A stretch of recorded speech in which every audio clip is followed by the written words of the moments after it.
அனைவருக்கும் வணக்கம். எப்படி இருக்கீங்க? இந்த வருஷம் ஏப்ரல் 23ஆம் தேதி ஆ எலக்ஷன் நடக்குது தமிழ்நாட்ல. இப்போ 12ஆம் தேதி பிள்ளைங்கள தூங்க வச்சுட்டு, 13ஆம் தேதி 12:05க்கு பேசிக்கிட்டு இருக்கேன். ஆ கரெக்ட்டா 10 நாள் தான் இருக்கு. சரியா? நான் ஏதேதோ யோசித்து பார்க்குறேன். ஒவ்வொரு 5 இப்போ அந்த 5 வருஷம் போனதே தெரியல பாருங்க. திமுக ஆட்சிக்கு வந்த உடனே, அ அங்கங்க ஒரே பிரச்சனை. அந்த திமுக கட்சிக்காரங்க அடிக்கிறது என்ன, கடைகள்ல போய் உடைக்கிறது என்ன, ரொம்ப ஒரு மாதிரி திடீர்னு அவங்களுக்கு ம் அவங்க கட்சிக்காரங்க அரசியலுக்கு இது பதவிக்கு வந்த உடனே, அங்கங்க அடிதடி நடக்குது.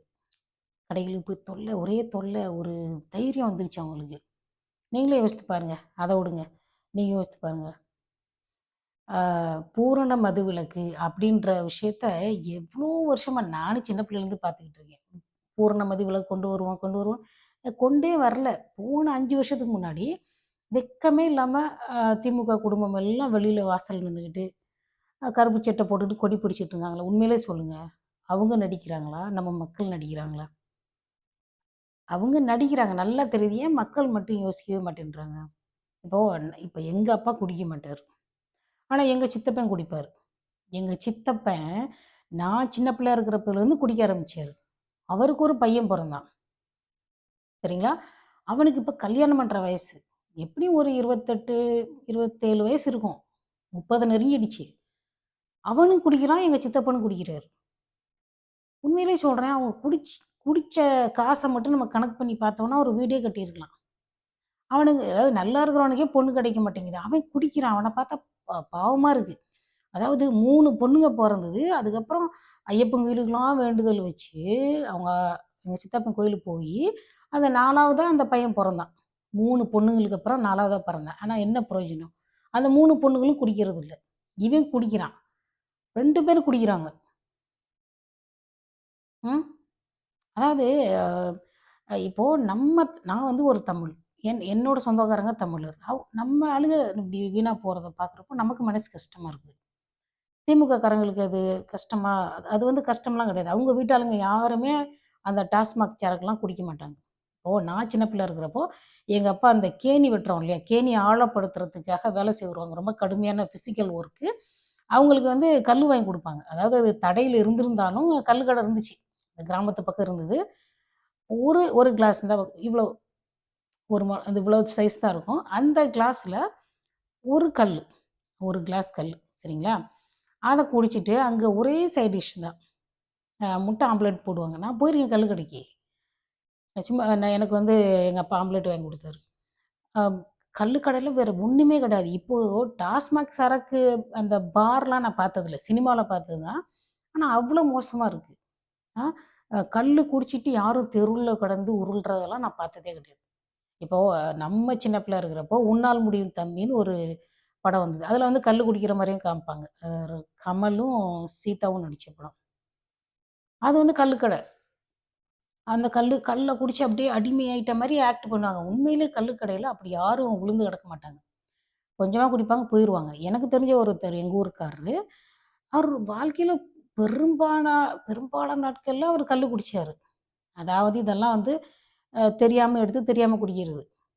அவர் வந்து என்ன பண்ணுவாருன்னா, தென்னை மரத்தில தென்னை மரத்த சுத்தம் பண்ற வேலை. அதாவது உங்களுக்கு அது எப்படின்னா என்னன்னு தெரியாது. தென்னை மரத்தில தேவையில்லாத மட்டைய வெட்டுறது, அந்த பன்னாடன்னு சொல்லுவாங்க. ஒரு மாரி சல்லடை மாரி இருக்கும். அது எல்லாத்தையும் வந்து கிளீன் பண்ற வேலை அவரு செஞ்சுகிட்டு இருந்தாரு. ஆனா, அவரு தினமும் அது கள்ளு குடிப்பாரு. அவருக்கு கேன்சர் வரவே இல்ல. ஆனா, தினமும் டாஸ்மாக் சரக்கு குடிச்சு, அ அ அத வந்து கண்டபடி அதாவது குடிக்க குடிக்க அது வந்து அ அளவு கூடிக்கிட்டே இருக்குமாம். அவரு ஒரே லெவல்ல கள்ளு குடிச்சு, அவருக்கு எந்த கேன்சரும் வரல. அவர் நல்லா தான் இருந்தாரு. எல்லாரும் ஆச்சரியப்பட்டாங்க. எப்படி இவருக்கு எந்த நோயும் வரல அப்படின்னு. ஆனா, அந்த சாராயம் வந்து போதை வரும். தெருவுலலாம் விழுந்து கிடப்பாங்க நான் பார்த்துருக்கேன். சின்ன பிள்ளையில எனக்கு சாராய வாடைலாம் தெரியும். சாராயம் விக்கிற இடத்துக்குலாம் நான் போயிருக்கேன். சாராயம் காய்ச்சுற இடத்தெல்லாம் பார்த்துருக்கேன். எங்க குளத்துல சாராயம் காய்ச்சுவாங்க. அப்படியே இந்த அடுக்கு பானை மாரி வச்சு, அத எப்படி காய்ச்சுறாங்கலாம் நான் பார்த்துருக்கேன். யோசித்து பாருங்க, இப்ப எங்க அப்பா குடிக்கல. எங்க எங்க சித்தப்பா குடிச்சு, எங்க சித்தப்பா பையன் குடிச்சு, அதாவது எங்க சித்தப்பனோட அப்பாவும் குடிச்சிருக்கிறாரு. அதாவது எனக்கு பாட்டன். 3 தலைமுறையா குடிக்கிறத நான் பார்த்துருக்கேன். அதே போல பாருங்க கலைஞரு, கலைஞரோட பையன், பேரன், பேரனுக்கு பையன். இத்தனை பேர் தொடர்ந்து அரசியல்ல இருந்துகிட்டு இருந்தா, இது ஒரு மன்னராட்சி தானே! மன்னராட்சி. அப்ப உங்களுக்கு மன்னராட்சியே போதும்னு நெனச்சீங்கன்னா, எதுக்கு எலக்ஷன் நடத்தணும்? ஒவ்வொரு எலக்ஷன் நடத்துறதுக்கும் அவ்ளோ செலவாகுது. அவ்ளோ செலவாகுது. லட்சக்கணக்கான கோடி தமிழ்நாடு கடன் இருக்கு. அந்த கடனெல்லாம் நீங்க தானே கட்டணும். நானா கட்டுவேன்? நீங்க தான் கட்டணும். அதாவது அது ஏதாவது நம்மள வந்து இந்த கண்கட்டி வித்தைன்னு சொல்லுவாங்க. மேஜிக் பண்ற மாதிரி. இங்க ஒரு பக்கம் காசு குடுப்பாங்க, அங்க ஒரு பக்கம் எடுத்துக்குவாங்க. அப்போ நம்ம வந்து சின்ன பிள்ளை மாதிரி ஏமாந்து போறோம். சரிங்களா?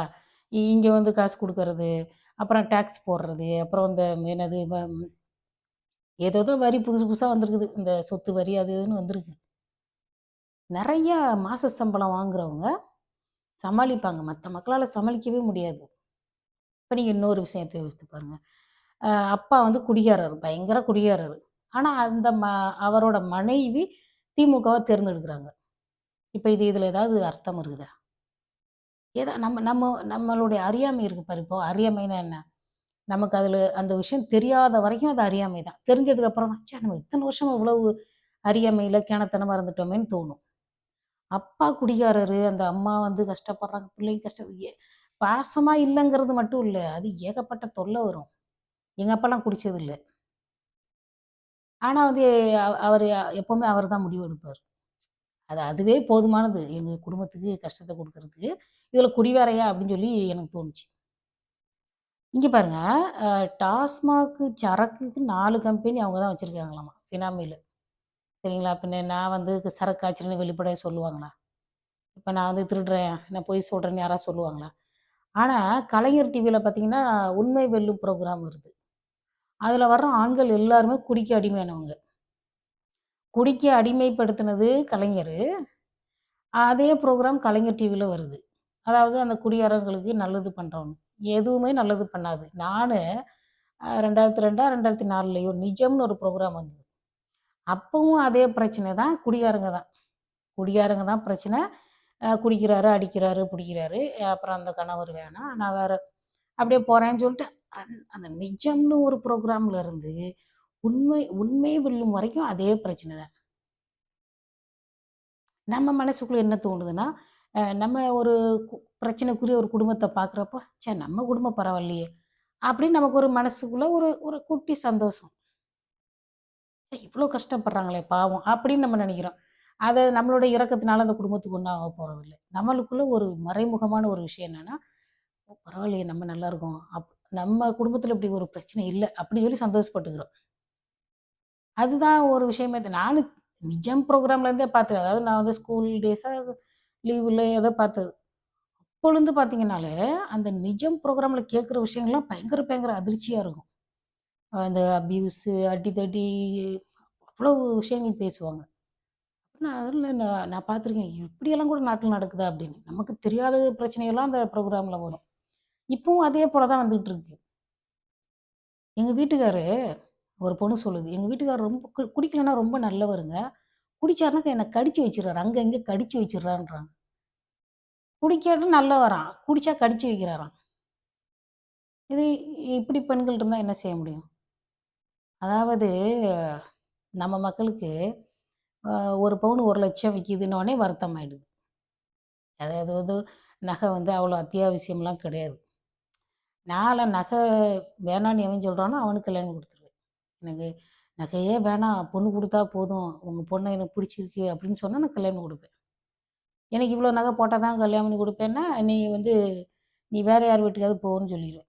1 பவுன் 1,00,000 விக்கிறதுக்கு வர்ற வருத்தம், இந்த குடியினால பாதிக்கப்படுற மக்கள், அந்த குடியினால பாதிக்கப்படுற குடும்பத்த பத்தி கொஞ்சம் கூட இரக்கமே கிடையாது. புரியுதுங்களா? இரக்கம் கிடையாது. இப்போ எங்க வீட்ல குடிச்சா தான் நான் வருத்தப்படணுமா என்ன? இது இந்த ட்ரக்ஸும், குடியும் ஒரே மாதிரி தான். ஒரே நாள்ல சாவறது கிடையாது. கொஞ்சம் கொஞ்சமா கூட இருக்கிற எல்லாரோட வாழ்க்கையும் கெடுத்து விட்டுட்டு கடைசியில செத்து போயிர்றது. புரியுதுங்களா? நம்மள எவ்வளோ பண்ண முடியுமோ அவ்வளோ பண்ணிட்டு செத்து போயிர்றது. அப்ப வந்து அந்த கணவர கைவிடுறதும் கிடையாது. அதுதான் ட்ராமா பாண்டிங். அவர பார்த்தா பாவமா இருக்கு. பண்றது? பாவமா இருக்கு. பாவமா இருக்குன்னா, அவர் கூடவே இருந்துகிட்டு கஷ்டப்பட்டுக்கிட்டே இருக்கிறது. அதே ட்ராமா பாண்டிங் தான் நம்ம அரசியல்லயும் இருக்கு போல இருக்கு நமக்கு.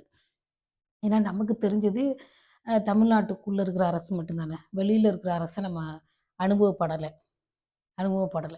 எல்லா நாட்டிலயுமே 2 கட்சி தான் பெருசா இருக்கும். எல்லா நாட்டிலயுமே 2 கட்சி தான் பெருசா இருக்கும். ஒண்ணு திமுக, ஒண்ணு அதிமுக மாதிரி அது மாத்தி மாத்தி வந்துகிட்டே இருப்பாங்க. அது ஓவராலா நான் பார்த்தத நான் சொல்றேன். அந்த 3வது, 4வது குட்டி குட்டி கட்சியெல்லாம் அப்படியே குட்டியாவே தான் இருக்கும் கடைசி வர. அது ஒண்ணும் பெருசா வர்றது கிடையாது. ஆனா திமுகங்கிற ஒரு கட்சி இருக்கிற வரைக்கும் தமிழ்நாடு உருப்படாது. தமிழ்நாடு உருப்படாது. அதாவது திமுக அது ஏற்கனவே நான் சொல்லியிருக்கேன். கலைஞர் ஒரு திட்டம் கொண்டு வந்தா, ஜெயலலிதா அம்மா வந்து அத மாத்திருவாங்க. அவங்க வந்தா ஏதோ அப்படி ஒரு போட்டி போட்டுக்கிட்டு தொல்ல பண்ணாங்க.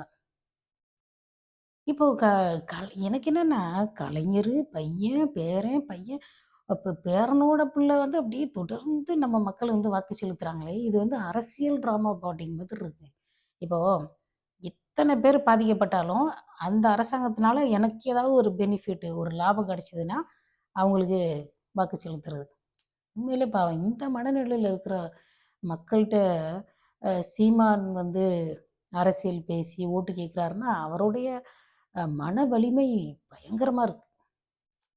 உண்மையிலே பாவம். உண்மையிலே பாவமா இருக்கு. ஒரு தடவ எனக்கு தெரிஞ்சு 2008லேருந்து அவரோட பேச்ச நான் அதான் 2008லேருந்து அவரோட பேச்சுக்கள்லாம் பயங்கரமா இருக்கு. அதுக்கு முன்னாடி ஒரு மேடையில பேசியிருக்கலாம்.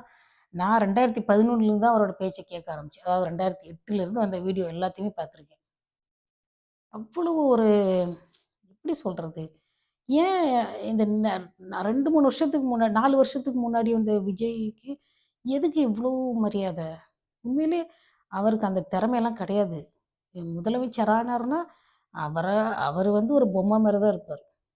யாரோ ஒருத்தர் வந்து விஜய வந்து அதாவது விஜயோட பாப்புலாரிட்டிய வச்சு அவர ஒரு முதலமைச்சராக்கி, அவர ஒரு பொம்மை மாரி வச்சுட்டு வேலை வாங்கலான்னு தான் பார்க்குறாங்க. விஜய்க்கு அவ்வளோ திறமையெல்லாம் கிடையாது. மனசுலேருந்து பேசணும். இப்ப நான் ஏதாவது கையில பேப்பர் வச்சிருக்கேனா? ஒண்ணும் கிடையாது. மனசுலேருந்து பேசணும். அதுபோல அவருக்கு அந்த திறமையெல்லாம் கிடையாது. அந்த அந்த அறிவும் கிடையாது. அப்படி வளர்க்கப்படல. சும்மா பாட்டு பாடுறது, டான்ஸ் ஆடுறது, எப்படி நடிக்கிறது மட்டும் தான் தெரியும். சரிங்களா? விஜய் வந்து அரசியலுக்கு லாயக்கு கிடையாது. இப்ப எங்க போனாலும் மக்கள் வந்து விழுந்து அடிச்சுக்கிட்டு பாட்டி கூட வந்து விழுந்து அடிச்சுக்கிட்டு கீழ விழுகுறாங்க, அடிபடுது, சாவுறாங்கன்னா, ஆ சீமானோட மீட்டிங்ல யார் அப்படி சாவுறாங்க? டீசென்ட்டா வர்றாங்க, போறாங்க.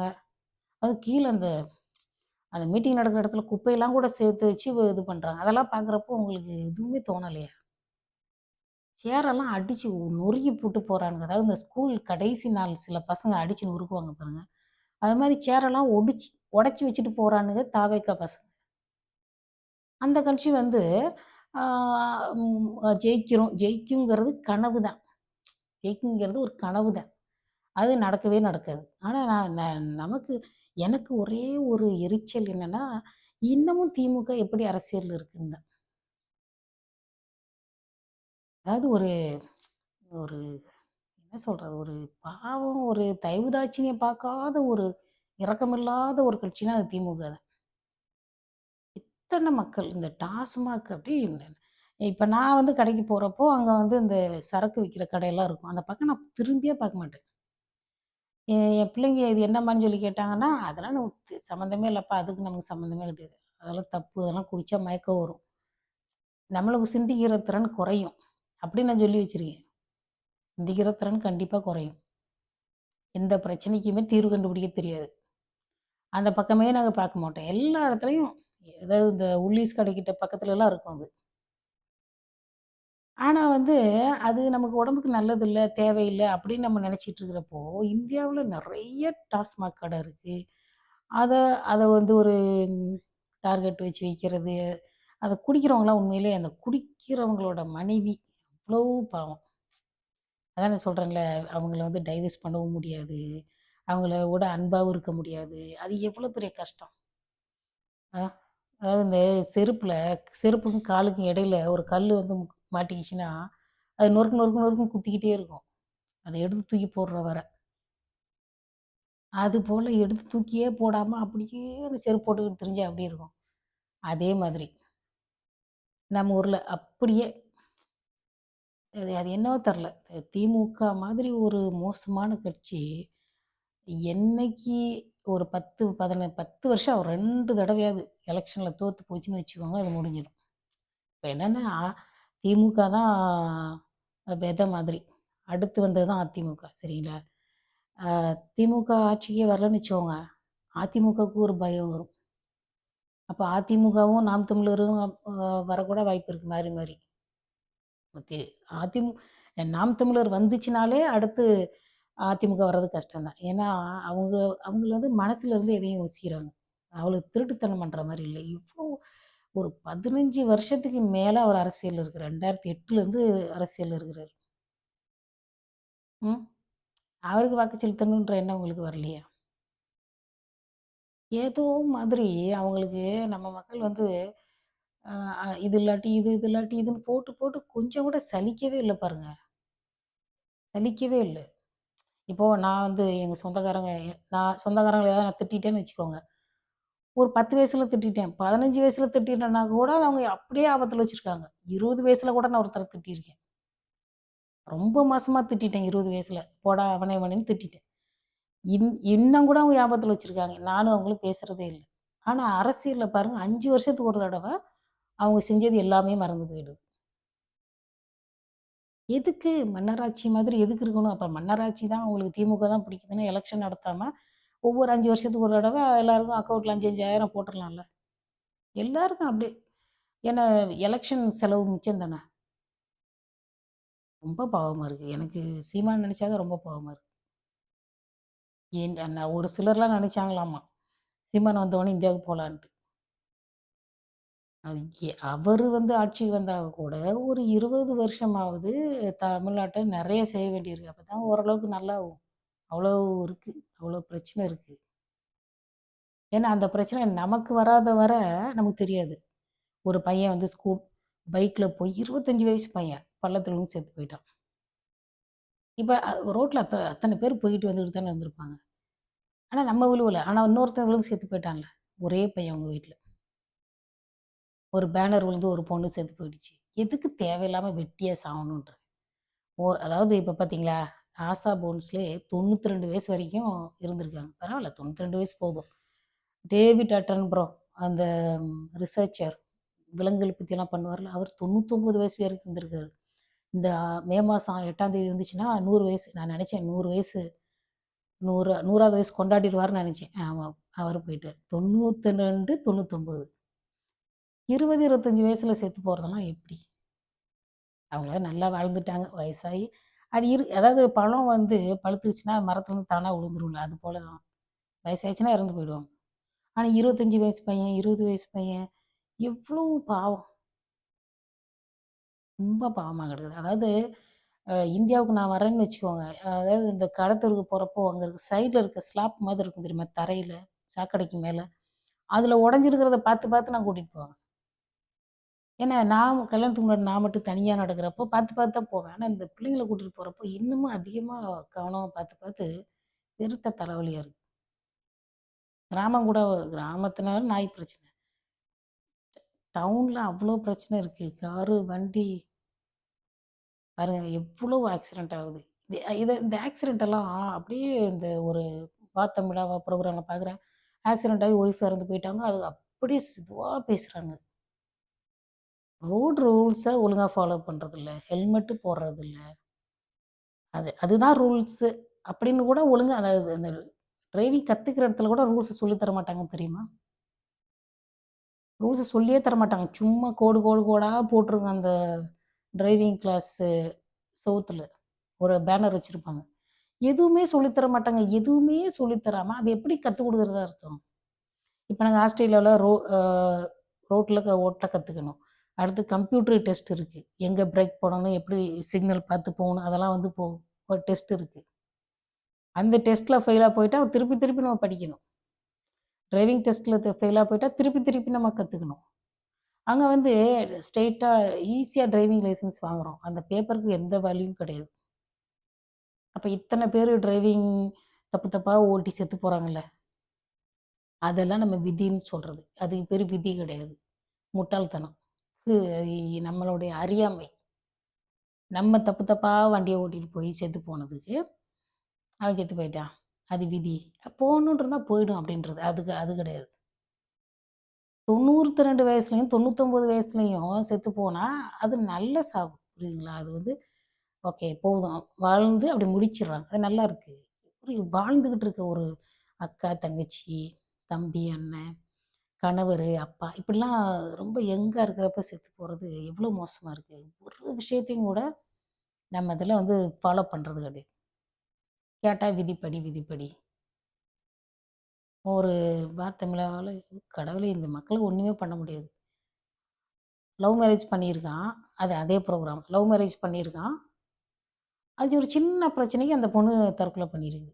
அதுக்கு போய் ஒரு குடங்க முடிய வளர்த்து வச்சுக்கிட்டு இருக்கான். இவ்வளோ நீள முடிய. இந்த மாரி பைத்தியங்களெல்லாம் நீங்க என்கரேஜ் பண்ணாதீங்க. நம்மளுடைய வாழ்க்கை துணைக்கு கஷ்டமா இருக்கும், மனசு கஷ்டமா இருக்கும்னு யோசிச்சு ஒரு விஷயத்தையும் செய்யலன்னா, அவங்கள விட்டு விலகி போயிர்றோம். உண்மையா உலகத்துல ஒரே ஒரு கல்யாணம் தான் பண்ணணும்னுலாம் கட்டாயம் கிடையாது. அந்த பொண்ணு சூசைட் பண்ணிக்கிட்டது தப்பு. நியாயமே கிடையாது. அவளுக்கோசரம் போயி இவன் முடிய வளர்த்துக்கிட்டு உட்காந்துருக்கான். அதாவது மக்கள் தொகை ஜாஸ்தியா இருக்கனால, எவன் இப்படி பண்ணா நமக்கு என்ன அப்படின்னு விட்டுறலாம். ஒண்ணும் தப்பு கிடையாது.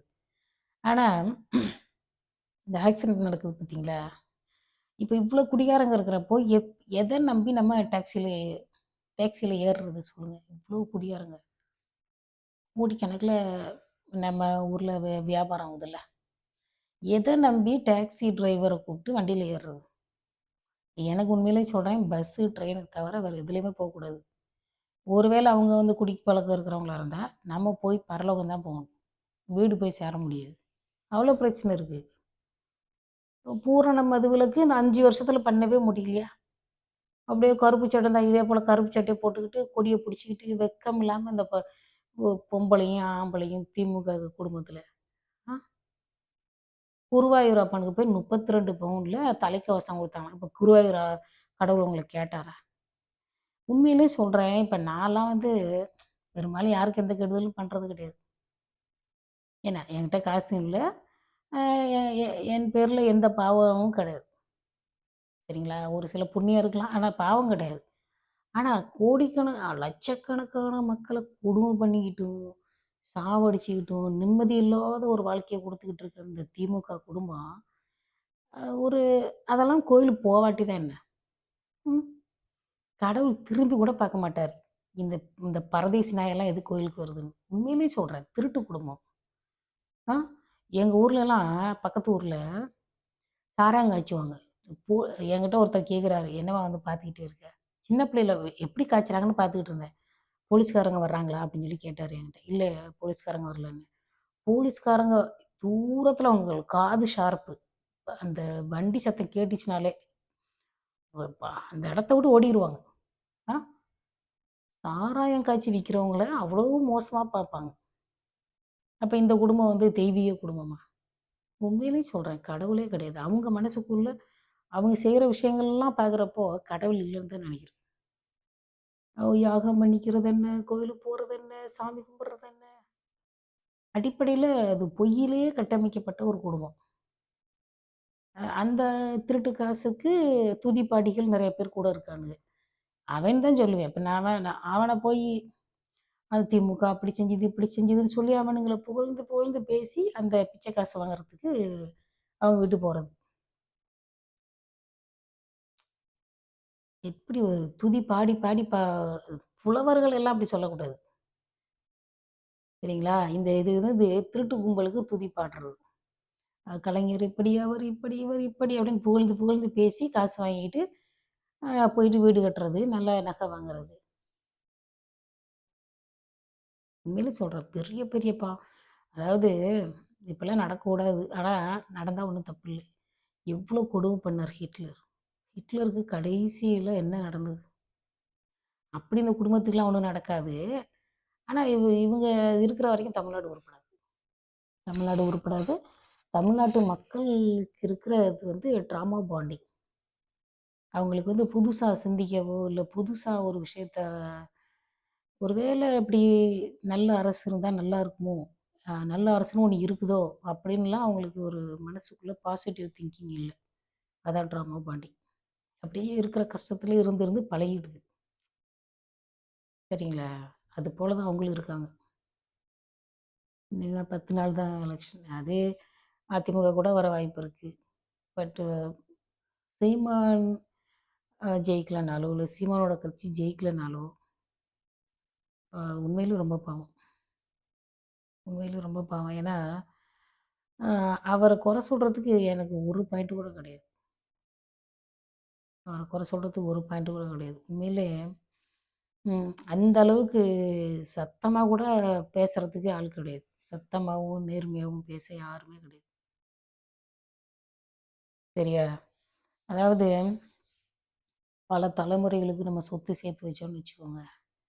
அடுத்தடுத்த தலைமுறைலாம் ரொம்ப மோசமான ஏதாவது பிரச்சனையோட இருந்தா என்ன பண்ண முடியும் சொல்லுங்க?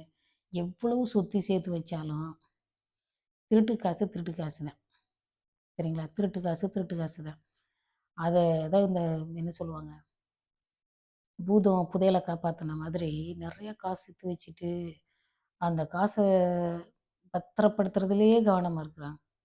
ஒரு வெளிப்படைத்தன்மையே கிடையாது. ஏதோ ஒண்ணு சொல்ல வந்து ஏதோ சொல்லிட்டு இருக்கேன். ஆனா உண்மையிலே பாவம்.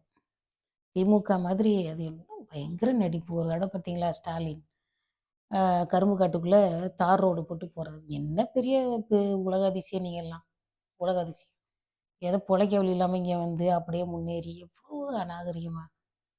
நம்மலாம் வந்து நடந்து போறோம். இப்ப காடுகளுக்குள்ள, முள்ளு காட்டுக்குள்ள எவ்வளோ செருப்பு இல்லாம கூட மக்கள் நடந்து போறாங்க. அது தார் ரோடு போட்டு அதில நடந்து வந்து பார்க்குறாங்க. உங்களயெல்லாம் யாரு பார்க்க சொன்னா? இவங்க ஊர் ஊரா போவாம சென்னையிலேயே இருந்துட்டாலே பிரச்சனை இல்ல. சென்னையிலேயே இருந்துட்டு ஏதாவது ஒரு வேலை செய்யலாம்ல. கவர்மெண்ட் காச எடுத்துக்கிட்டு தானே அப்படியே சுத்திக்கிட்டு இருக்காங்க. ரொம்ப கஷ்டம். என் எ நான் ஒரு தடவ ரூ. 500 கீழ கிடந்து எடுத்தேன். சரி திருச்சியில இருந்தப்போ. நான் வந்து பக்கத்துல இருக்கிற அந்த வாட்ச்மேன்ட்ட போய் குடுத்துட்டு கிளாஸுக்கு போறேன். அங்க ஒரு ரிசப்ஷன்ல ஒரு பொண்ணு இருக்காங்க. நான் சொன்னேன் இந்த மாரி ரூ. 500 கிடந்துச்சு எடுத்து குடுத்துட்டு வந்தேன்னு. ஓ! நீ வந்து நீ சரியான லூசு பார்த்துக்கோ! நீ சரி அந்த பொண்ணு ரிசப்ஷன்ல இருக்கு. அது பேசுற பேச்ச பாருங்க. அது நீ லூசு! நானா இருந்தா குடுக்க மாட்டேன். நான் சொன்னேன், யாரோ ஹாஸ்டல் ஃபீஸ் கட்டுறது கூட வச்சிருப்பாங்க. அது என் காசு இல்ல. பாவம் அவங்க தேடுவாங்க. அதனால குடுத்துட்டு வந்துட்டேன்னு. அந்த பொண்ணு சொல்லுது தைரியம் மூஞ்சிக்கு நேரா, நானா இருந்தா குடுத்துருக்க மாட்டேன்னு. ஒரு ரூ. 500 காசு. ரூ. 1000 500 கோடியா இருந்தாலும், ஐ ஐ 5,00,000 கோடியா இருந்தாலும், அது நம்ம காசு இல்லன்னா எடுக்கக்கூடாது. ஏன்னா எங்க அம்மாயி அப்படி சொல்லியிருக்கு. அடுத்தவங்க காச எடுக்கக்கூடாது. திருடறது. சரிங்களா? அடுத்தவங்க காசு திருடுறது. நம்ம சின்ன பிள்ளையில அடிச்சு வளர்த்ததுனால, நான்லாம் அப்படியே இருக்கேன். இப்ப என்கிட்ட எவ்வளோ காசு குடுத்தாலும், இது நம்ம உழைச்ச காசு, இது உழைக்காத காசுன்னு எனக்கு நல்லா தெரியும். சரிங்களா? ஒண்ணு ஒரு தெளிவு இருக்கணும். ஆனா எவ்வளவு காசு இருந்தாலும், இந்த திமுக குடும்பத்துக்கு பத்தவே இல்ல. அப்படின்னா என்ன அர்த்தம்? இதெல்லாம் மணி அடிக்ஷன், ட்ரக்ஸ் அடிக்ஷன் மாதிரி மணி அடிக்ஷன். இதில பெரிய கொடுமை கலைஞர் பையன், பையனோட பையன், பேரனோட பையன்லாம் அரசியலுக்கு வர்றத பார்க்குறப்போ, எவ்வளோ எரிச்சலா வருது. அவ்வளவு மந்த புத்தியா தமிழ்நாட்டுக்காரங்களுக்கு? மந்த புத்தியா உங்களுக்கு? மந்த புத்தியா? தமிழ்நாட்டுக்காரங்க எங்க போனாலும் அமைதியா இருக்கணும். என்ன நம்ம வாழ்க்கையில என்னதான் நம்ம சாதிக்க போறோம்னு தெரியல. தமிழ்நாட்டிலேயும் வாய தொறந்து பேச மாட்டேங்கிறீங்க. அ ஒரு தைரியமே கிடையாது. நம்ம செய்றது தப்பு, சரி.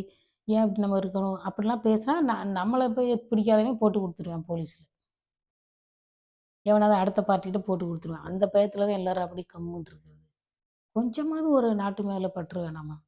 இந்தியாவிலேயே குடியிருந்தா உங்களுக்கு நாட்டுப்பற்று இருக்குன்னு அர்த்தமா? ஒருத்தர் என்கிட்ட கேட்கிறாரு, "நீ வெளிநாட்டு போறீங்களா? உங்களுக்கு நாட்டுப்பற்று இல்லன்னு." ஆமா. நீ எதுவுமே நேர்மையா செய்யாம, அது எல்லா திருட்டுத்தனமும் பண்ணிட்டு இந்தியாவுல இருக்கிறதுக்கு பேரு நாட்டுப்பற்றா? நான் இந்தியாவுல இருந்தப்பவும் எந்த சீட்டிங்கும் பண்ணல. இங்கேயும் ஒரு சீட்டிங்கும் பண்ணல. நாட்டுப்பற்றுனா கவர்மெண்ட்டுக்கு நேர்மையா இருக்கணும். மனசுக்கு நேர்மை இருக்கணும். இந்தியாவுக்குள்ளேயே உட்காந்துக்கிட்டு இருக்கிறதுக்கு பேர் நாட்டுப்பற்றாம். நல்லா இருக்கு. ஆனா திமுக வராது. திமுக வராதாங்க. உங்களுக்கு திரும்பவும் அதிமுக பிடிச்சிருக்கும். அ அதாவது இது என்ன சொல்றது? நம்ம வந்து லவ் ஃபெயிலியர் ஆயிட்டா கூட திருப்பி அவங்கள திரும்பி கூட பார்க்கறது கிடையாது. ஆனா லவ் ஃபெயிலியர் ஆயிடுச்சு. இவன் சரியில்ல அப்படின்னு சொல்லி விட்டுறது. ஆனா திமுக, அதிமுக விஷயத்துல அவன லவ் பண்றது, அப்புறம் திருப்பி அவன லவ் பண்றது, திருப்பி இவன லவ் பண்றது. ஓ காட்! புதுசா ஒருத்தன் வந்து அவன பார்த்து பயப்படுறது. ஏற்கனவே எல்லா கெடுதலும் பண்ணிட்டாங்கல்ல 2 பேரும். இது புதுசா ஒருத்தருக்கு வாய்ப்பு குடுக்கலாம்ல. பாருங்க.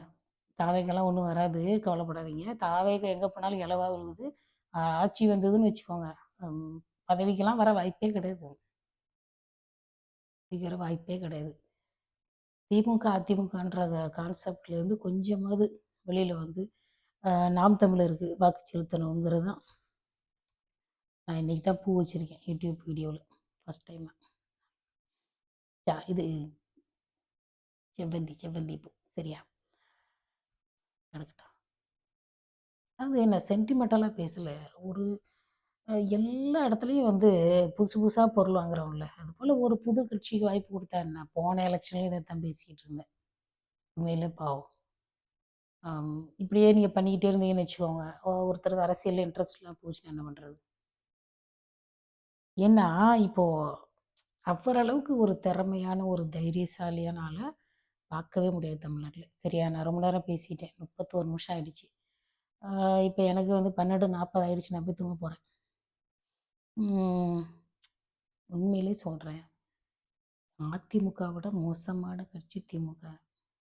திமுக மாதிரி அதாவது இந்த செஸ்ல எல்லாரையும் அப்படியே கண்ட்ரோல் பண்ணி வச்சுக்கிட்டு இருப்பாங்க தெரியுமா? ஒரு ஒரு பீஸ் வந்து எல்லாத்தையும் கண்ட்ரோல் பண்ணி வச்சுக்கிட்டு இருக்கும். அது மாதிரி பயங்கர டேலண்டடான, பயங்கர டேஞ்சரஸான கட்சி திமுக. அது தொடர்ந்து ஒரு 10, 15 வருஷத்துக்கு வரலனாலே மக்களுக்கு நிம்மதியா இருப்பாங்க. மக்கள் நிம்மதியா இருப்பாங்க. ஒரே ஒரு தடவ நாம் தமிழர் வந்துச்சுன்னு வச்சுக்கோங்க. ஒரு 5 வருஷத்துல அ அவங்க எப்படி பண்றாங்க? எப்படி செயல்படுத்துறாங்கன்னு பார்க்கலாம். அந்த ஒரு 5 வருஷமாவது வாய்ப்பு குடுக்கலாம்ல. ஒரு எதிர்க்கட்சியாவது. ஏன்னா திமுக ஏற்கனவே நெறைய கெடுதல் பண்ணிட்டாங்க. போதுமான அளவுக்கு கெடுதல் பண்ணியிருக்காங்க. திமுக திருப்பி வராது எனக்கு நல்லா தெரியும். ஆனா வந்து அதிமுகவும், நாம் தமிழரும் வந்தா ரொம்ப நல்லது. நாம் தமிழர் எதிர்க்கட்சியா வந்தா கூட பெரிய சந்தோஷம்.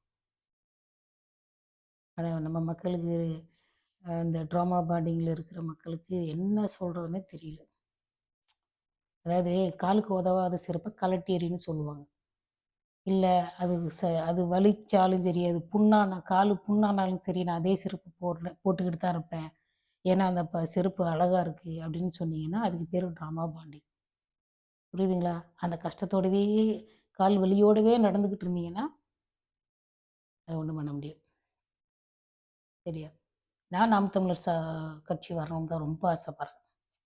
ஒவ்வொரு எத்தன ஒரு 2 எலக்ஷன்லயும் சொல்லிட்டே தான் இருக்கேன். அ அதனால திருப்பி திருப்பி சொல்லணும்னு தோணுது. சொல்லாம இருக்க முடியல. எனக்கு வந்து கேண்டிடேட்ஸ் எல்லாம் முக்கியம் கிடையாது. நாம் தமிழர் ஜெயிக்கணும் அவ்வளோதான். எந்த கேண்டிடேட்னாலும் பரவால்ல. சரிங்களா? தாவேக்காவுல போயிட்டு அந்த ஓட்டெல்லாம் வேஸ்ட் பண்ணாதீங்க. விஜய்க்கு அவ்வளவு அரசியல் அறிவு கிடையாது. உண்மையிலே விஜய் வந்து அம் விஜய் விஜய் ஒரு நடிகர் தான். அதுக்கு மேல அவர் டெவலப் ஆகல. ஆகவும் முடியாது. அதனால சின்ன பிள்ளையிலேருந்து நல்ல மனசு இருக்கணும். சரியா? இப்ப திடீர்னுலாம் நல்ல மனுஷன் ஆக முடியாது. சின்ன பிள்ளைலேருந்தே நல்ல பையனா இருக்கணும். நல்ல பிள்ளையா இருக்கணும். சரியா? அ ரொம்ப பொறுமையா யாராவது ஒரு 4 பேர் தான் பார்ப்பீங்க. இருந்தாலும் உங்களுடைய பொறுமைக்கு ரொம்ப நன்றி. Thank you. Bye. Good night.